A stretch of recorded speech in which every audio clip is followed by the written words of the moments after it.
ప్రహరీలో సైనికుల మధ్య నిలబడి ఉన్న యేసును ఒక్కసారి ఊహించుకోండి.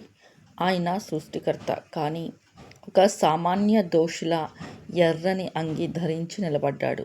వారు ఆయనను రాజు అని పిలుస్తూ వెక్కిరిస్తున్నారు. కానీ వారు పిలుస్తున్నది సత్యమే. ఆయన నిజంగానే లోకానికి రాజు.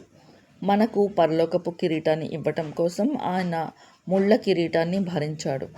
లోకపు రాజులు సింహాసనాల మీద కూర్చొని సేవలు పొందుతారు. కానీ ఈ రాజు సిలువ అనే సింహాసనం వైపు అవమానంతో నడుస్తున్నాడు. చారిత్రక నేపథ్యం: రాజవస్త్రం మరియు పరిహాసం.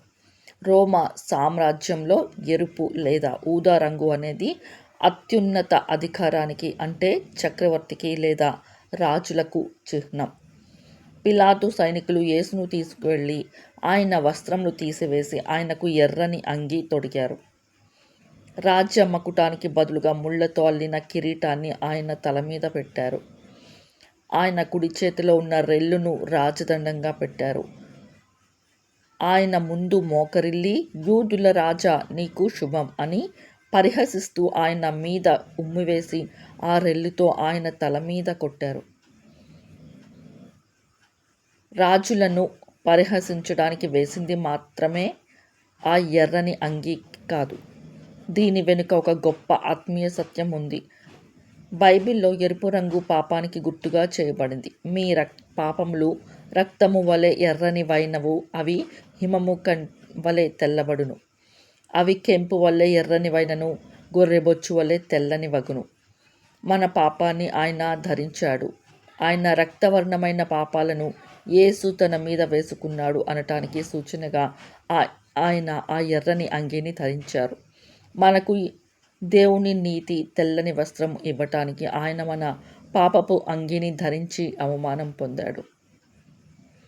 ప్రవచన నెరవేర్పు: 1000 సంవత్సరాల క్రితమే యెషయా ప్రవక్త ఈ అవమానాన్ని గురించి ప్రవచించాడు.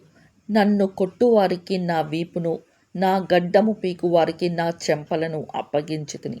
ఉమ్మివేయుటకు, అవమానము పొందుటయు, తప్పించుకొనుటకై నేను నా ముఖమును దాచుకొనలేదు.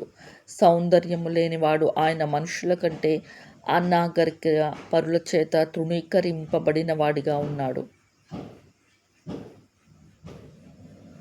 తన సైనికులతో కలిసి యేసును అవమానించి మెరిసే వస్త్రము ధరింపచేయుట.